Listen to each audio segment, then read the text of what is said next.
Welcome back, Mets fans, to another week of Raise the Apple, a Saturday morning special today. And the day didn't start the best with news out of Mets land that Davey Johnson has passed away. Davey Johnson is the winningest manager in Mets history. Was also the manager of the 1986 team that won the World Series. So that was kind of a sucky way to start the day, to say the least. Truly a legend in Mets history, and I mean that was just a sad way to start the day. But we're in the final stretch of the Major League Baseball season. The Mets, Edwin Diaz was. We'll talk about that in a minute. Mets win 2 out of 3 against the Tigers. Then they're in Cincy last night, take game 1. Sproat making his Major League debut tomorrow. And then the 4 games with the Phillies that ultimately could make or break. These next slated games could ultimately make or break the Mets season. But last night, oh my God, Edwin Diaz. How he did that is mind-boggling to me. Bases loaded, nobody out. Somehow gets out of it, strikes out Ellie De La Cruz, strikes out, who was it? I believe it was Diaz, or cannot remember who on the Reds he struck out with De La Cruz. But then gets Lux to ground out at the end of the game, and an incredible play by Acuna that's kind of getting flown under the radar a little bit is how impressive of a play that Acuna made in the field. And then you had Edwin Diaz changing his cleats in the middle of the inning. And that was the most Edwin Diaz save I think I've ever seen. And if the Mets were to blow that game, that would have been probably the biggest gut punch of the year. But the fact that they won, I think that's one of, if not the wins of the year. When you have the team that's chasing you down the final stretch of the season and in the playoff race, and you were able to get a big win like that. When you got, I want to say Tong is pitching today. Let me fact check myself. Sproat is making his Major League debut tomorrow. Yep, Tong is pitching today.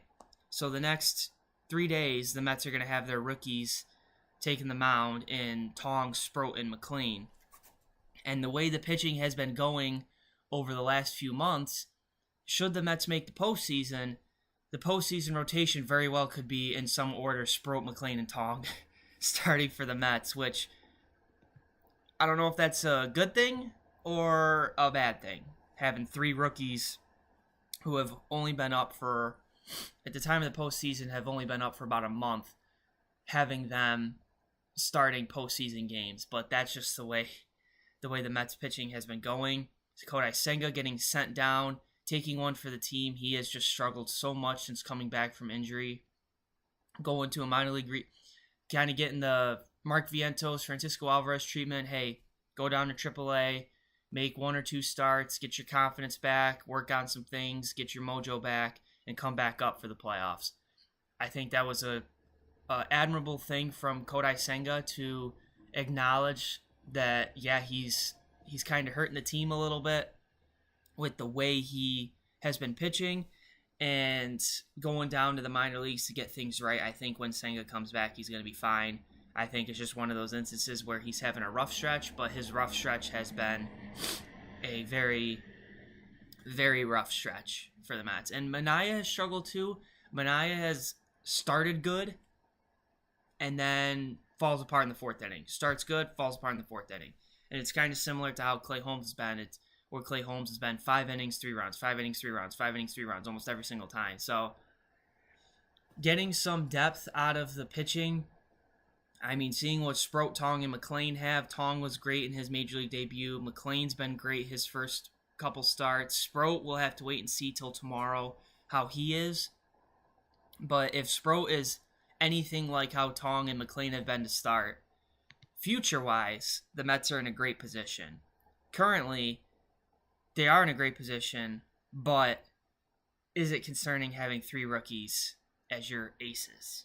Or is that considered a good thing? I guess it kind of depends how you look at it from a Mets fan perspective. But I mean, it is definitely going to be something over the next weeks or so. I think we'll have a better idea on the playoff race over the next week after the series with the Reds, after the series with the Phillies, because the Giants are also hot on the Mets' tails. Drew Gilbert's leading the charge for the Giants as they start to close the gap a little bit on the Mets. But a Mets win today, and the Mets will be tied with the Padres for the second wild card spot. The Padres come to Citi Field later in September during the final homestand of the year. So it's September. The Mets are playing meaningful games in September, and as Mets fans, that's all we can ask for. And just hope that we can hang on. And after last night, I mean, I don't know what else to say after last night. After Edwin Diaz pulled off some Houdini stuff to get out of that jam. Bases loaded, nobody out. Keeps his composure, changes his cleats. That was just the most Edwin Diaz thing I think I've ever seen. And I mean, the pitching, the one bright spot in the pitching besides the rookies has been Edwin Diaz, because guys like Helsley's been awful. The starting pitching has taken a huge step back. It's just Reed Garrett being hurt. Like, it's just been a mess on the pitching side. And the offense, the start of the year, the pitching was so great, and the offense was struggling or inconsistent. Now that the offense is taken off, guys like Vientos, Lindor, Soto, and the pitching has now regressed. And all of the struggles with the pitching to me started when Griffin Canning got hurt, because Griffin Canning was good for the Mets. He did his job. He wasn't an ace, but he was a very good option for the Mets. He was given the Mets length. He was given the Mets quality. He was pitching very well for the Mets. And personally, I'm not opposed to the Mets potentially bringing him back as a depth arm next year. But we'll talk about that more in the offseason. But the Mets pitching has been on the struggle bus ever since Canning got hurt. The bullpen, I simply think, is overworked. Ryan Helsley, I don't know what is going on with that. He's just been a mess since coming to the Mets. If the Mets are going to get anywhere in the postseason, they need Helsley. They need that three-headed monster of, really, if you can get 5 innings out of your starting pitchers, 4 or 5 innings, then you have the back end of the bullpen. You have Reed Garrett when he comes back from injury, Helsley, Rogers, and Diaz. If the Mets can get that system working, obviously you need Garrett to come back from injury, and Garrett, I think, was just overworked. Helsley, you need to figure out somehow. I don't know what the Mets are going to do with that, because he's going to be very crucial for the Mets' success come October, because Mets having those options, those guys, that another arm throwing over 100 in the bullpen is going to be huge for them. So any way they can get Helsley right, I think is going to be huge for them. But with the offense taken off, Mark Vientos has been playing a lot better. Brett Beatty's having a great year. Lindor has figured it out. Pete is Pete. Nimmo's Nimmo. Juan Soto, for having such a down year, he's on pace to be the first Met ever to have a 40-homer, 30 stolen base season. He also has over 100 walks. He's on pace to have over 100 runs scored. Where is he right now? I think he's at 38. Let me just pull it up quick. 37 home runs. So right now, Juan Soto's at 37 homers and 28 stolen bases. Already over 100 walks. He's on pace to have over 100 RBI season, over 100 runs scored already this season, and no PS north of 900. That's a pretty good down year for me. I think Juan Soto, I'm not saying he should win. I know my prediction was Juan Soto to be the NL MVP. I'm not saying he's going to win, but I think he's definitely in the conversation with Schwarber and Ohtani. I do think Soto's in that conversation. He's had the best down year I think I've ever seen. He's on pace to pass 41 home runs, which was a career high that he set with the Yankees last year. His previous career stolen base total, the most he's had in a season, is 12. He did it twice. Once with the Nationals, and then his last year with the Padres. He's at 28. So he's over doubled his career stolen base total in his first year with the Mets. So let me do some quick math here. 17. I can't do math. He has almost half of his career stolen bases have come this year. No, about a third. Yeah, I'm not a math major. A third of his career stolen bases have come this year. For a guy who's not a speed demon, he's not known for his speed, that's pretty good. The Mets in stolen bases have been a cheat code this year, and Juan Soto has been a big part of that. He does that walking lead, and he practically just walks to steal bases. It's incredible watching it every night. I mean, for having a down year, he hates being a Met. He regrets signing here. I don't know. Having a pretty good year to me. Probably going to be top 5 MVP finisher at the end of the year. We'll talk more about the MVP as we get closer when finalists are announced. But I'm just going to throw this out there. Shohei Ohtani, you can call me a hater, I don't care. Shohei Ohtani, is he performing like an MVP? Yes. Should the MVP automatically be his every year? No. Because it seems like every year it's like, oh, Ohtani's going to be the MVP. Well, he has to perform like an MVP. Is he performing like an MVP? Yes. Don't get me wrong. Offensively, he is performing like an MVP. But just because he does both does not mean he should automatically get the MVP every year. If he hits 250 with 20 home runs and 60 RBIs and then pitches to a 4 ERA, he shouldn't get the MVP just because he's doing both of them. He should have to perform like an MVP in both of them to get the MVP. I just wanted to throw that out there. I do think Ohtani, yes, this year is clearly the front runner and the favorite, although Kyle Schwarber, I think, is going to make it very interesting on him. But I just wanted to throw that out there. But these New York Mets, I mean, this has been the most roller coaster season ever in recent years that I've seen, with the ups and downs. 2022 felt too easy. Last year was just mad. 2023 was a nightmare.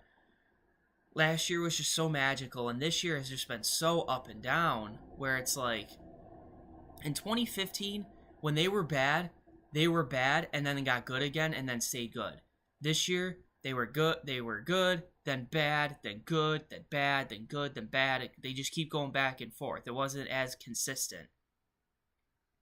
So, I mean, I don't know what to make with this team. The division won't be finalized until this series with the Phillies. If the Mets sweep the series with the Phillies or win 3 out of 4, I think they're still somehow alive for the division. But realistically, I think the Mets are going to be a wild card team.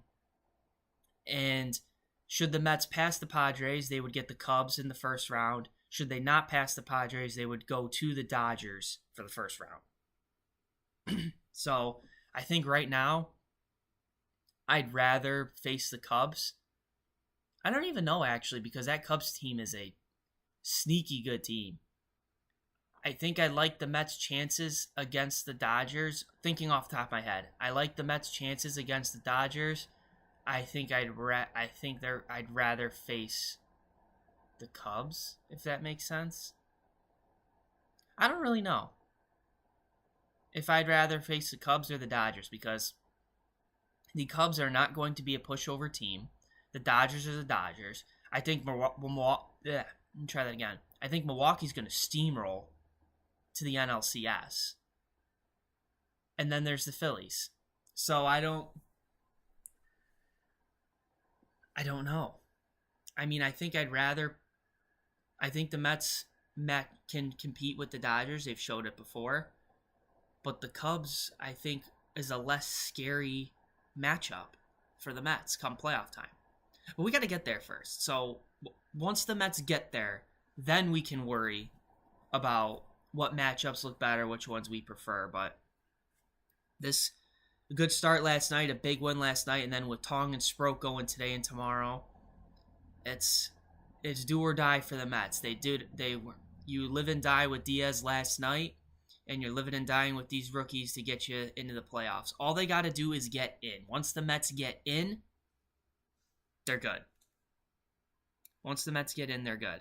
It's just getting to that final point. But we're going to finish the rest of today talking about Major League Baseball. There are 3 things I want to talk about. The first of which is the Rockies-Giants fight. Not going to spend too much time on this, so if you didn't see it, Rafael Devers hit a home run. Admired it a little bit. Kyle Freeland did not like that. Kyle Freeland started chirping at him. Devers chirped back. Bench is clear. Fists fly. That's it. To me, Kyle Freeland is a guy who pitched fantastic last night, by the way, against the Padres. Kyle Freeland is a guy who he's been nothing but loyal to the Rockies and what has been one of the worst teams of all time this year. And that was just a depressing season with the cherry on top was that incident. For me, this is really all I wanted to say on it. My personal take on bat flips and all that stuff. I don't have a problem with bat flips if it's in the right situation. And it depends on who you're staring down. So, Devers in this case is staring down the ball. He's watching the ball. To me, him admiring the ball and him staring down Kyle Freeland, if he did do that, are 2 very different things. If you hit a home run and you're watching the ball go, or if you hit a home run and then you're staring down the pitcher you hit it off of, that's very different to me. I know I'm not a player, but to me those are very different situations. And it's my understanding that Devers was admiring the ball and not staring down Freeland, which is where I think Freeland may have overreacted a little bit. But with the bat flips, if he does that, if he bat flips, cool, great. But your next at bat, when I strike you out and I'm pounding my glove or yelling off the mound, you can't be mad. To me, that's how it should be. If you want to bat flip off of me or you want to pound your glove if you're a pitcher, fine. But next time when I get you and I pimp it a little bit like you just did, you can't be mad. There's also the timing of it. A first inning home run or whatever it was against the Rockies, maybe it's not the best time to do a bat flip. Or a game in the 2-run, when you're up 4-0 and you hit a 2-run home run in the 4th inning of a random game in May and you're bat flipping, maybe that's not the right time. But if I hit a game-tying home run in Game 7 of the World Series or to clinch my team a playoff spot, you bet I'm pimping that and I'm getting excited. So that's kind of that's a quick synopsis on my take with the bat flip stuff. Like, it's the timing of it, but it's also staring down and admiring the home run itself and staring down the pitcher, to me, are 2 very different things. They're 2 very different things to me. But again, that's just kind of my take on it. It didn't seem to blow up too much after that. Some suspensions were issued. Cooler heads kind of prevailed type thing, but that's kind of really all I wanted to touch on with that. Last night in the Phillies-Marlins game, we had a Karen in the stands. So you have a dad, so a home run in the Marlins game. Phillies fans, the dad picks up the ball, beats this lady to the ball, gives the ball to his son. Immediately. Puts the ball in his son's glove, gives his son a hug. They're all excited. Then this Karen comes up, gets in his face about stealing the ball from him, and he eventually caves and gives her the ball. And then later in the game, the Marlins staff comes and brings him a goodie bag post-game. He's getting a signed bat from Harrison Bader. The Phillies and Marlins did this kid right. But to that Karen, what are you doing? This is what I hate with home run balls or foul balls in general. Getting a ball at a game. Getting balls at games are first come, first serve.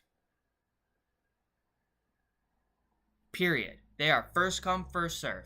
You do need to play nice a little bit. Don't be an asshole. But you don't need to play nice per se, getting a ball. I mean, you don't need to slug someone or shove them out of the way, but it's first come, first serve. That dad got that ball first, gave it to his kid. It's his. And the fact, so I think my thought is that dad gave her the ball because, they were having a nice family night at the ballpark. He didn't want her to ruin that, so he just said, fine, take it, go away, type thing. What's really underrated is how scared he got when she came up and started yelling and the way he jumped. That was hysterical. But to me, that dad was more protecting his kids from having a bad night. And I really can't fault him, but that lady, I mean, Twitter's going to get a hold of her, so we don't have to worry too much about that. But I don't know why you would think you have the right to go ask for that ball back. It's first come, first serve, and you just took that ball from a kid. Just because it lands in your seat doesn't mean it's yours. You have to grab it.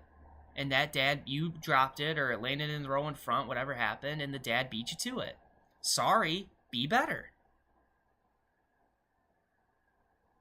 I don't know where we got this assumption that automatically, you deserve, this entitlement that, the ball's yours. No. It's first come, first serve. If I catch a ball at a game, if I'm that dad, I'm giving it to my kid.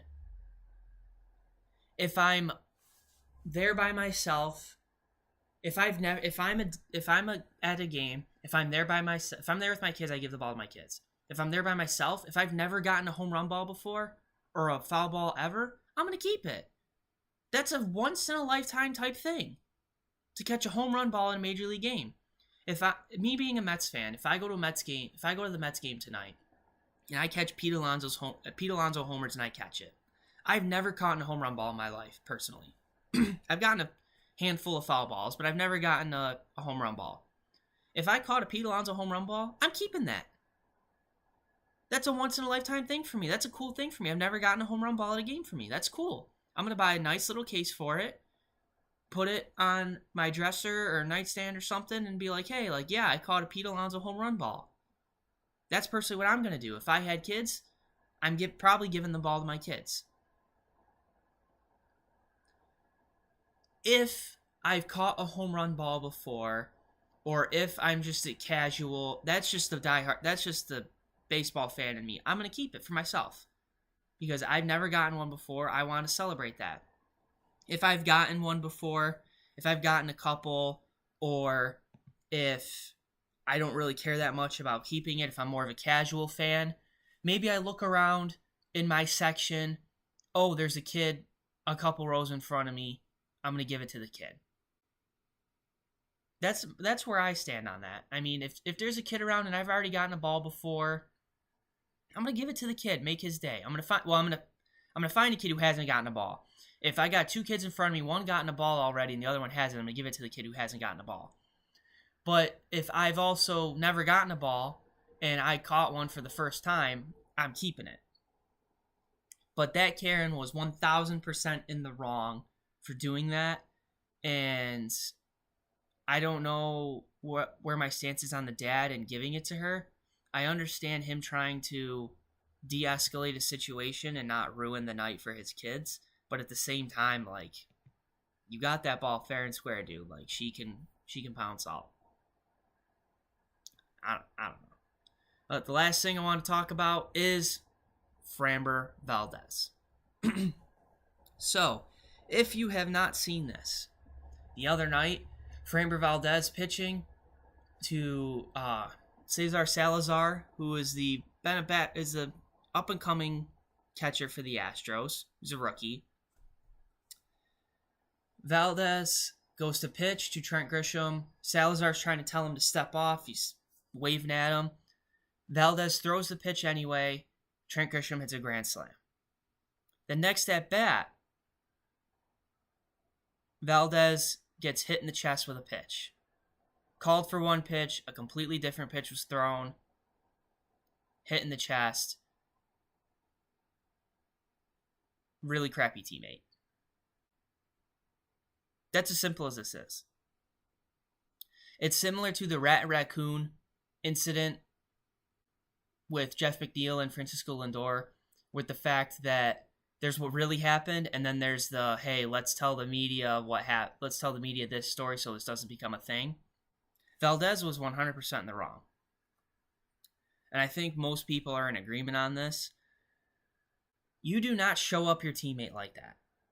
And he can deny it all he wants. He could say he called for a different pitch. He can do this, that, and the other thing. No. He was 1,000% in the wrong. And showing up your teammate like that is classless. And when you are a free agent to be, and there are rumblings that you are difficult in the clubhouse, you have this incident going on with Salazar, it's not a good look for Valdez. You do not, if you have an issue with a teammate, I mean, me personally, I know I didn't play base. Well, I did play baseball. I wasn't very good. And I know every sport is different. When you have an issue with a teammate, and this is also from my experience as an athlete as well, when you have an issue with a teammate, you handle that privately. You handle that in the locker room. You handle that behind closed doors. You don't do that out in front of everybody. If Valdez had an issue with Salazar and telling him to step off or the pitch call or whatever the case was, you handle that in the clubhouse behind closed doors. You do not do that front and center like that. And when you show up your teammate like that, to me, again, it's just a classless thing to do. And I think Valdez, again, 1,000% in the wrong. I don't know what his thought process is, but then there's also rumblings. This is not the first time where Valdez has rubbed teammates and rubbed people the wrong way because of his persona. So I do not like this at all. And I could beat a dead horse with what everyone else has been saying, but this was just, again, a classless move from Valdez. And Salazar, as much as he's trying to avoid something in the media and in the public eye, feel for him a little bit. I mean, I don't know why the thought of you're mad because you gave up a grand slam, even though your catcher was trying to signal to you to get off the mound so you guys could regroup, and then you just throw a pitch at him like that. Like, I'm surprised Salazar didn't have more of a... He kind of gave him like a bruh look, like, what are you doing? I'm surprised he didn't give him the evil eye or chew him out in the... But he's also not going to chew him out in the dugout because he's a rookie catcher. Valdez is an elite veteran pitcher. What say does Salazar have? So he has to kind of just sit there and take it, which I don't like. But that whole situation was just a mess, and hopefully the Astros handle. I know there are rumblings that Correa and Altuve multiple times have had to keep Valdez in check. Oh, I do, and then Valdez's agent is speaking that it's saying how it's misguided. It's there's no justifying this. Valdez was 1,000% in the wrong. This was just a stupid move on his part, and that's pretty much all there is on it.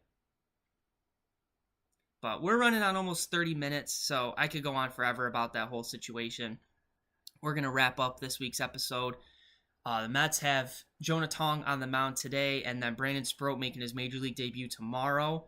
Mets are still holding on in the wild card race, so make sure you like and subscribe on YouTube and Apple Podcasts. Make sure you follow and like on TikTok. Almost at 10,000 likes on TikTok and almost 1,000 followers, so thank you for all that and keep that going. Again, make sure you subscribe on YouTube and Apple Podcasts. Hit that like button.